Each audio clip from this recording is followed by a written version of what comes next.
Hello all, let's start section 4.4. Section 4.4 we cover multiplication rule. Of course, probabilities. Still we are dealing with probabilities. Remember an addition rule I explained to you that when you have P of A or B, it is equal to probability of event A plus probability of event B minus probability of event A and B, correct? And I told you in previous lecture that this and means both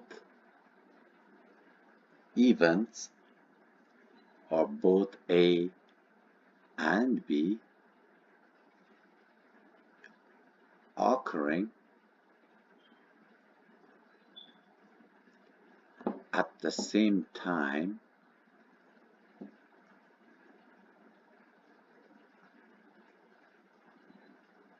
in a single trial, correct? In a single trial. Now, in multiplication rule, we have, and I told you on that time that this and soon will give you another different meaning.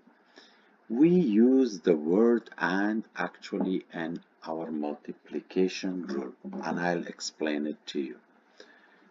Here we get P of A and B. This and has a different meaning. Unfortunately, for both notations, we use and, but how you should know which and is this? Here you have it at the end of addition rule, but here at the beginning of multiplication rule, correct? When you multiply. P of A and B, what does it mean? It means probability of A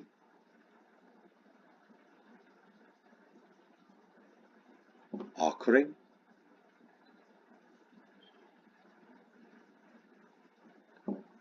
and then I will underline this part, and then probability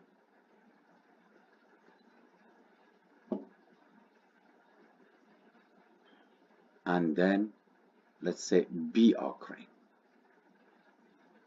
and B occurring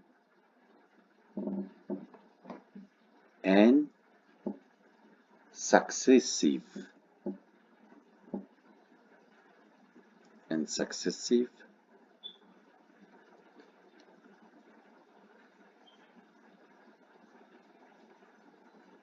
events or trials.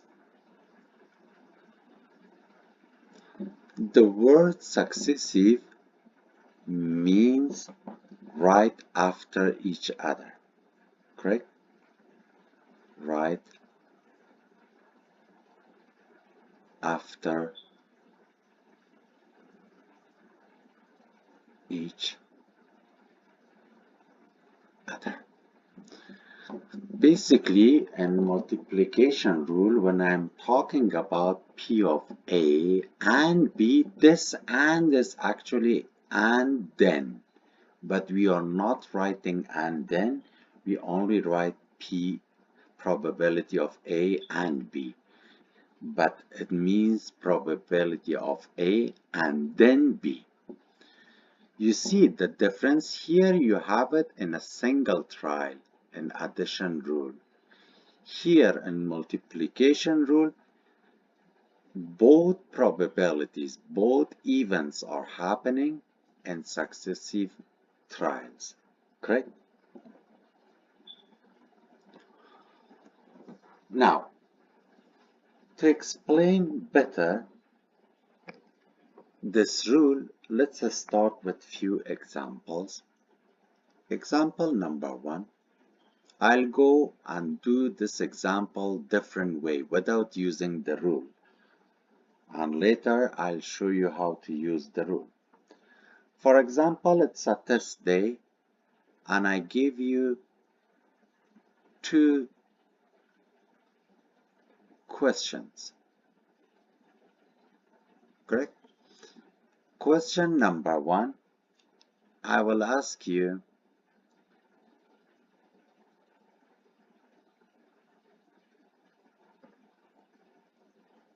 in question number one, what should I ask you? Oh, I'll ask you which kind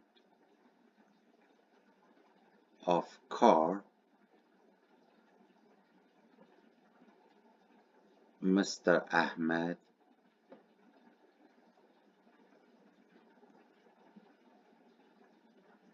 is. Oh no, let's change it a little bit. Let's say Ahmed is driving a RAV4. The first question will be true false question. You should answer if it's true or if it's false. Correct? In question number two, I will ask you my favorite color. My favorite color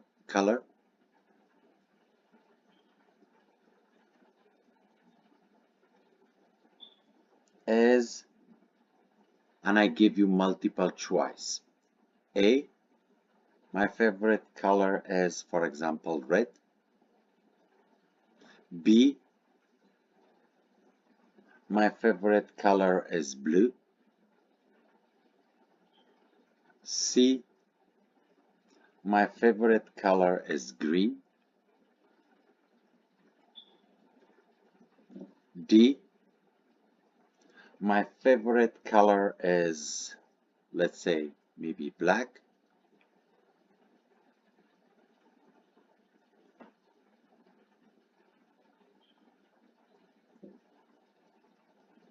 My favorite color is black, okay? And E, maybe yellow. Okay? Now, what is the question? I give you this information. Your problem number two is multiple choice. Problem number one, true, false. If you guess randomly,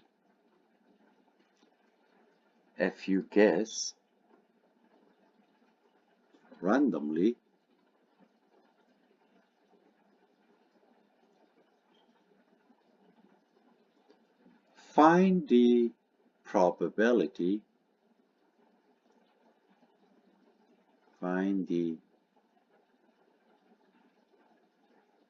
probability of getting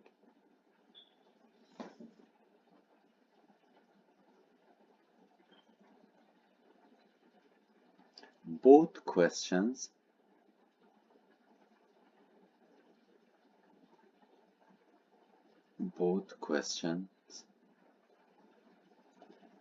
correct.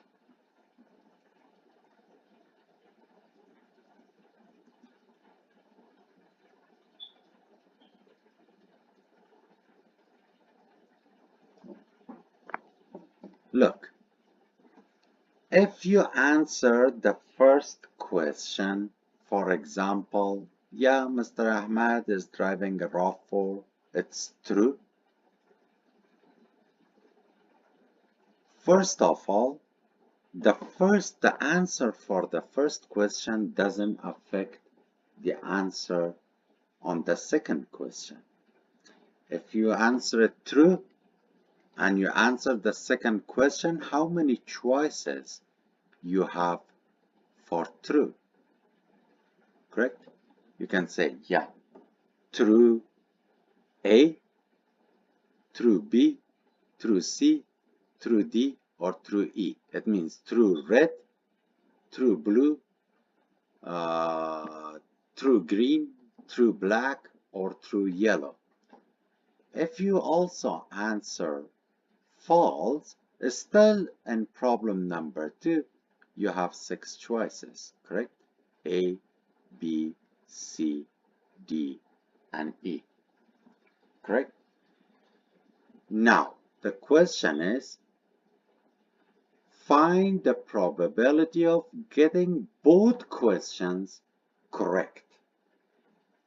To find that, you need to find sample space, and I'm hoping, because we covered sample space in chapter 1, I'm hoping that you remember what is sample space. It means all possible outcomes, correct?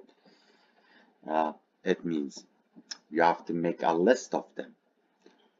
Look, first if you start with T, you have T of T and A, correct? Then T and B, T and C, T and D, T, E. And also you have FA, FB,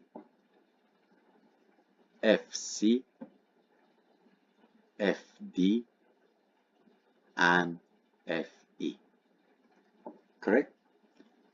How many ways, if you look at here now, how many ways your answer is true? For example, I have a raw for black, correct? How many ways you can see here raw for black? True, black, correct? Black was D. It means TB, correct? Only one way, correct? Then the probability of both correct is 1 over what's your sample space? How many? 1, 2, 3, 4, 5, 6, 7, 8, 9, 10. 1 over 10. In this example, it was really easy to cover this, to find this probability, correct? Because your sample space is only 10 choice, correct? You can find easily 10 choice, but think about if you work on something that you have to find the sample space and you have more than 50 choices, correct? It gets annoying, difficult. Then we have to use the multiplication rule. But even before that, 2 more things that I want to explain. One more example, then another topic, then I'll give you the rule. Look at this example. I'm talking about the example that we covered in previous lecture, which is the court example, correct? Again, I'll use that example, the court.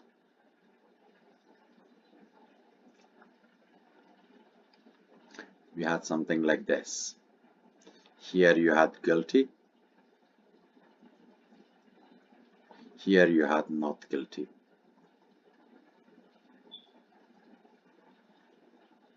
Here you had didn't do it.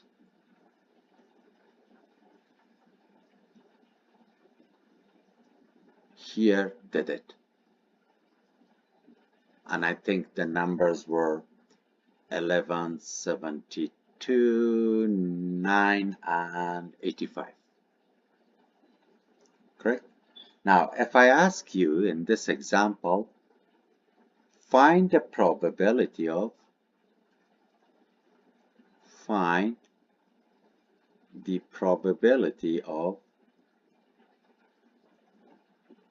selecting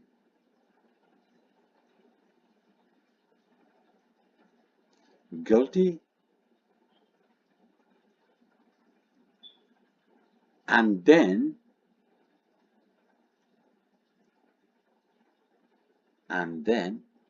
not guilty.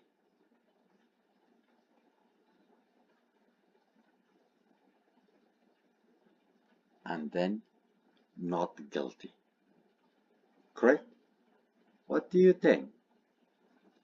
First, you want to find, look, the word and then. It means in two different trials, not in one trial. Okay, let's just start finding the probability of guilty. Probability of guilty is equal, how many people are guilty? You have to add the first row. 11 plus 72 gives you 83. And the total, I remember, was 177. The probability of guilty is 83 over 177. Correct? Now, probability of not guilty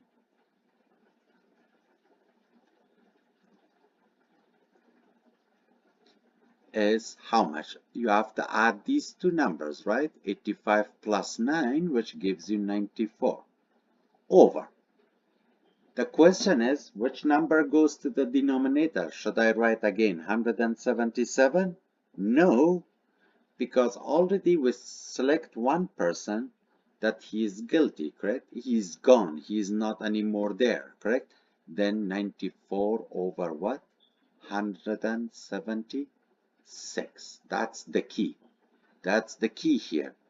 Here you had 177 people because we select one person, correct? That was guilty.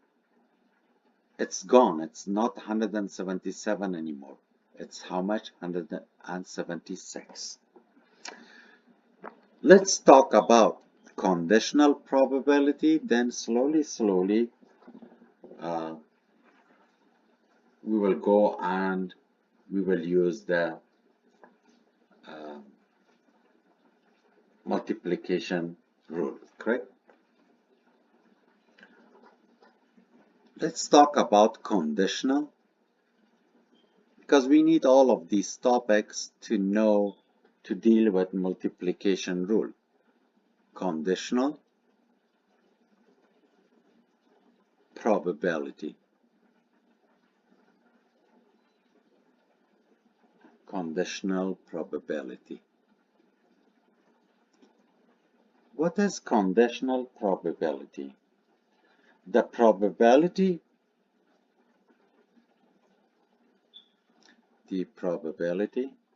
of an event occurring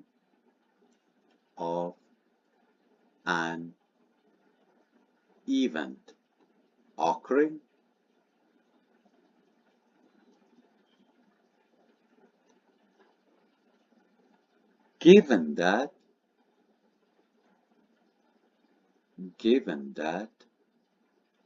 I will put underline under the given that because you will see it soon. Given that some other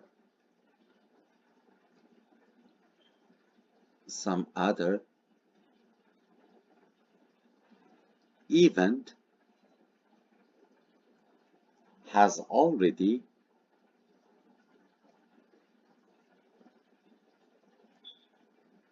occurred.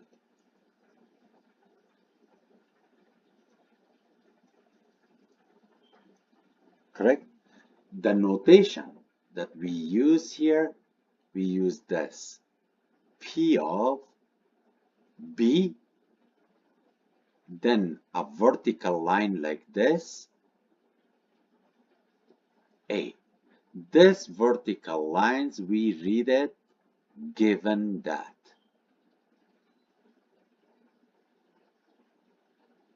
The meaning of this vertical line in the statistics and this notation and this section is given that.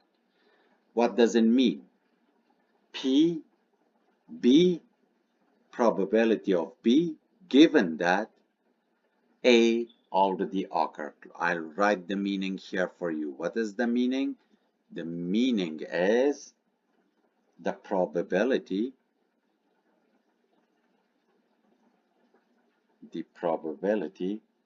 of event B, because the students always get confused which one they're looking after. The probability of event B, given that, this is how you read, A occurred, correct? Given that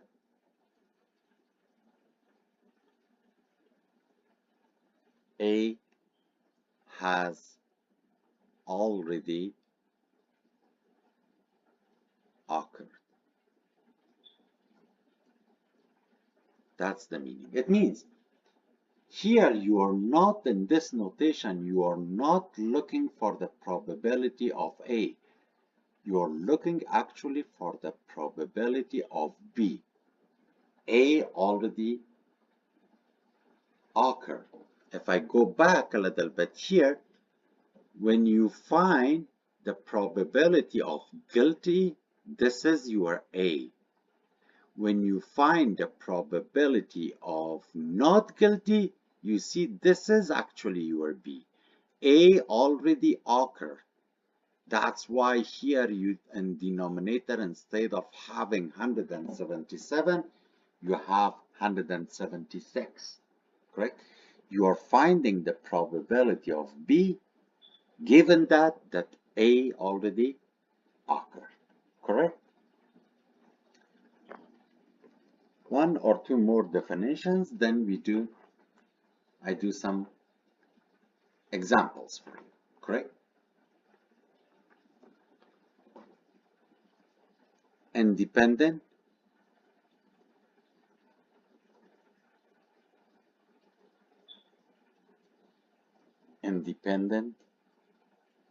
events. What is independent events? The occurrence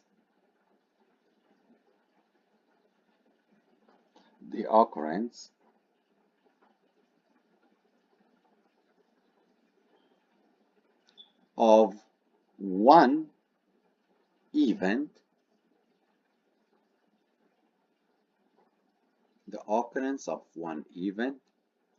does not affect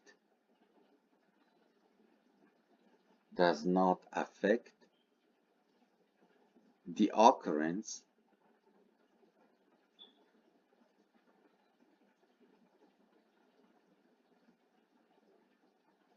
of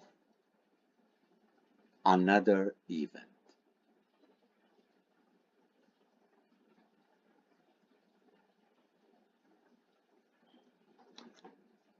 Those kind of events, we call them independent events.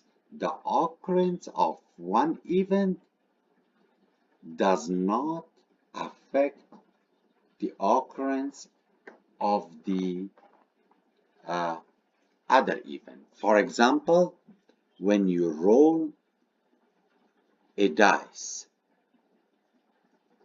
correct? You roll a dice once, for example, you get 2, correct? You roll second time,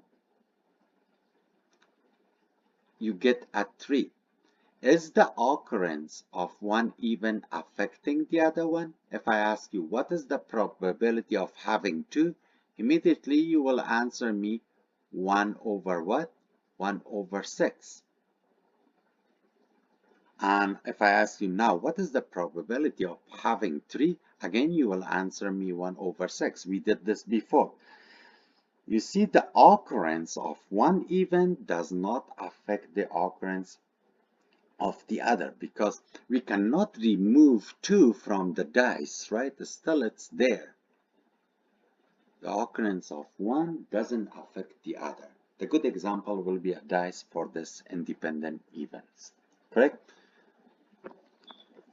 Non-independent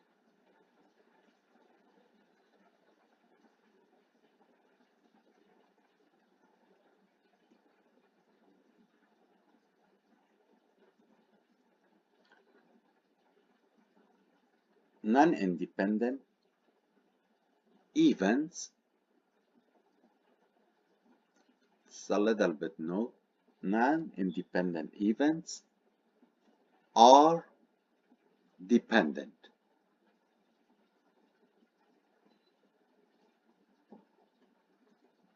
For example, the example of the court that we did today. Find the probability of guilty. Then when you find the probability of not guilty, they are dependent to each other. Because total 177 people were in a court, correct? When you take out, it affects the other. That's why it's dependent. Correct?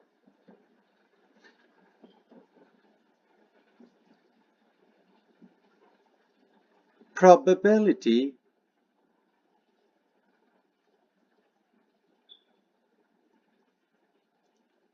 of A, the probability of B, not A, the probability of B given that A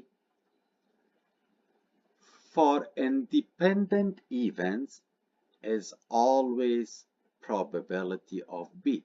To think better, you see, because this is for independent, right?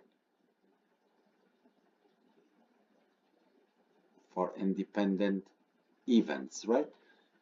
Because A does not affecting B at all, then when you are looking to find the probability of B given that A, actually you are looking for only probability of what? B, because A cannot affect B because it's independent. Correct? Good example. Again, I will do this, rolling dice or die. Correct? If I ask you, find the probability of 2 given that 3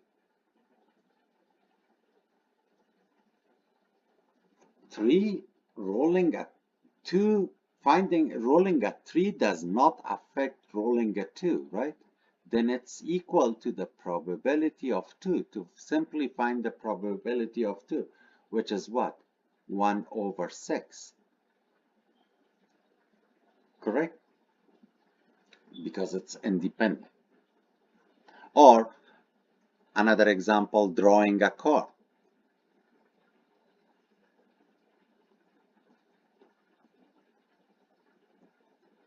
If I tell you find probability of a queen given that a 9, it doesn't affect probability of 9 actually doesn't affect Q. Remember, you are looking for the probability of Q, not 9. That is given that. The probability of 9 will be given to you. It doesn't affect the Q, right? Then it's equal to probability of what? Q.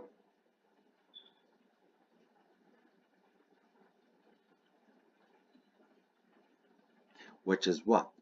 4 over 52. It means 1 over 13. The only time that in this example 9 affecting Q is, I have to do it this way, the probability of 9 will not affect Q with replacement.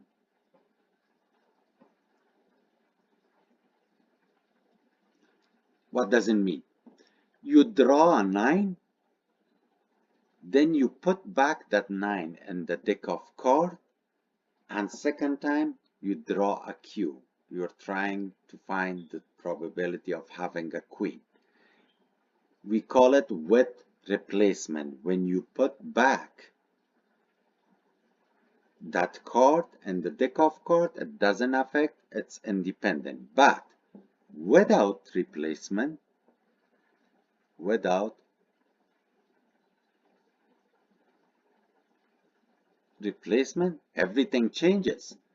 Probability of Q given that 9, actually if you don't put back 9 in the deck of cards, the probability of Q will be what?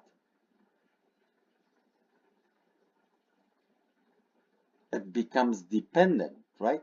When it becomes dependent, it means it will be 4 over 9 is already gone.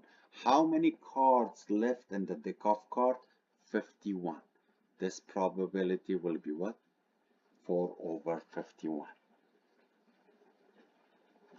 I'll do now another example. Find the probability of P of Q given that Q. Both ways. With replacement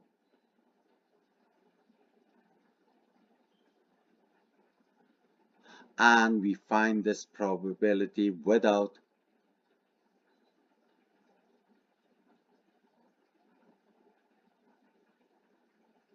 replacement. First, with replacement always means independent. Think this way. Every time that I tell you with replacement, think about independent. When I'm talking without replacement, it means dependent. Correct? Now, to find the probability of Q given that Q, probability of Q given that Q is equal, how many Q's we have in a deck of cards? 4, correct? Because it's with replacement, the denominator is what? 52, which is 1 over 13. Without replacement, P of Q given that Q, first, if you draw a Q, a queen from a deck of cards, how many queens left in the deck of cards? 3. And how many cards left in a deck of cards? 51. Correct? And if you simplify, it gives you 1 over 7. You see the difference between with replacement and without replacement? Maybe one more. I'll do a few more examples for you here to clear this topic for you. Example, probability of heart given that diamond jack. We do it with replacement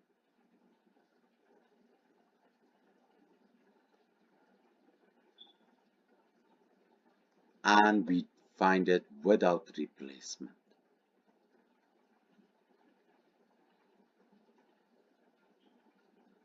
Again, with replacement means independent, correct? Then P of heart given that diamond jack equals. You are always looking, don't even think about this. How many hearts you have in a deck of cards? 13. Because you put back the diamond jack in the card, it's independent, correct? Then your denominator is 52, which gives you 13 over 52, which gives you 1/4. Without replacement, probability of a heart given that diamond jack, correct?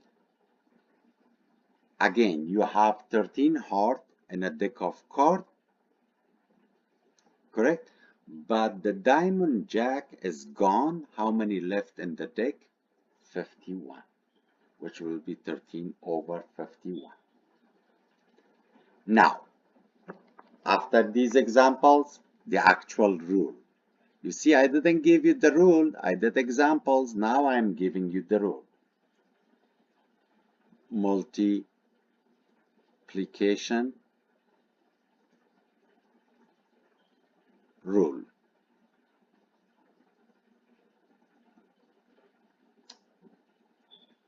P of A and B equals P of A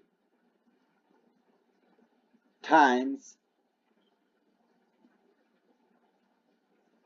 P of B for independent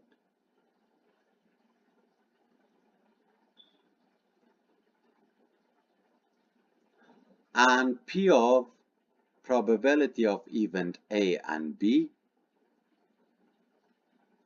equals the probability of A times the probability of B given A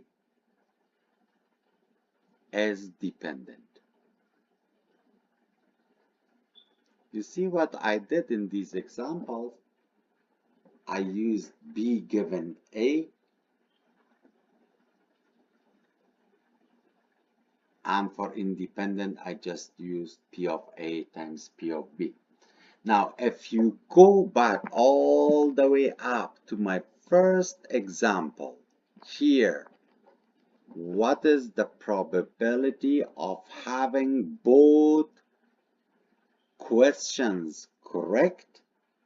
The probability of the first one was 1 over 2, right? You can get true or false. The probability for the second question was 1 over 5. And if you multiply these two, it gives you 1 over 10. You don't need to find all these sample space, correct? Easily you can find it this way. Correct? I told you that I'll do this example, but at the end, I'll show you a different way. This is the beauty of multiplication rule and probabilities, correct? Let's do another example.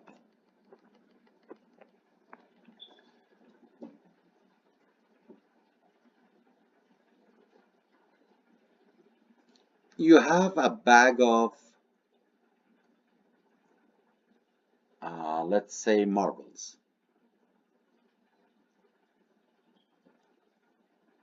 In this bag of marble, you have 3 red, 2 blue, and 4 green.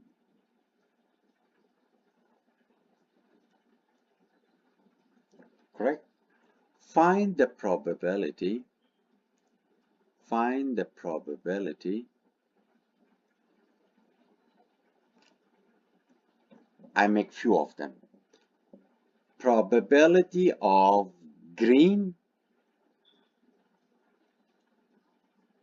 and blue with replacement.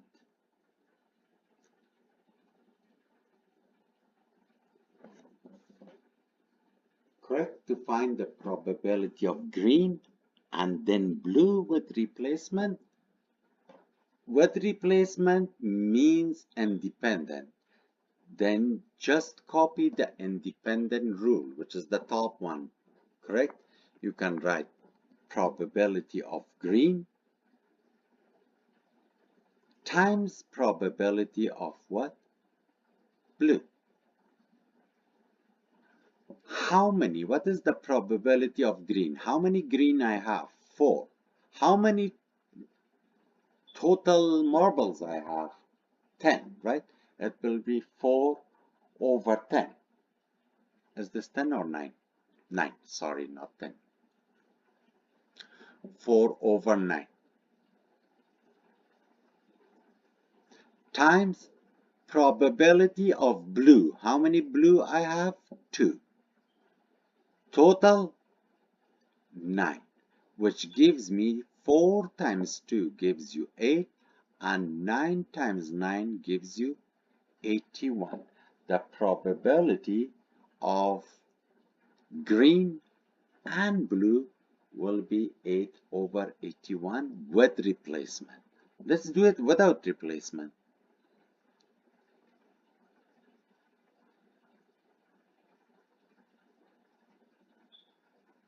Same thing, without replacement, correct? Probability of green and blue. Then it's equal to the probability of green times the probability of blue, correct? Probability of green, blue or green? Yeah, probability of green times the probability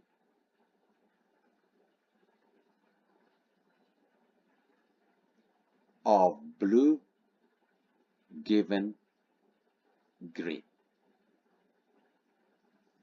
correct? What is the probability of green? Already we know that's 2 over 9 because it's without replacement. How many blue I have? 2, correct? We have that, I think 2 blues, right? Yeah, 2 blue. But because it's without replacement, because I'm using this notation, it means your denominator is changing. One of the marbles are gone. How many left? 8. You can simplify here. 1 times, 4 times, 1 time, 2 times. It means 1 over what? 2 times 9, 18. Correct? I'll do one more for you. Or 2 more actually.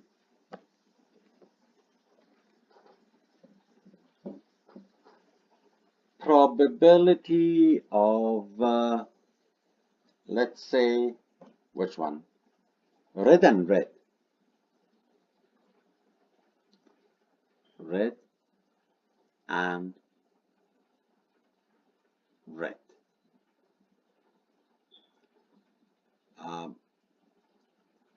Red and red, we will do it without replacement. Correct? It means P of red times P of red given that red. Correct? Which is P of red is how many red we had in the bag of 3 reds. 3 over 9 times one of the reds are gone. How many left? 2. Also, denominator becomes what? 8. And if you simplify, 1 time 3 times, 1 time 4 times, it will be 1 over 12. One more.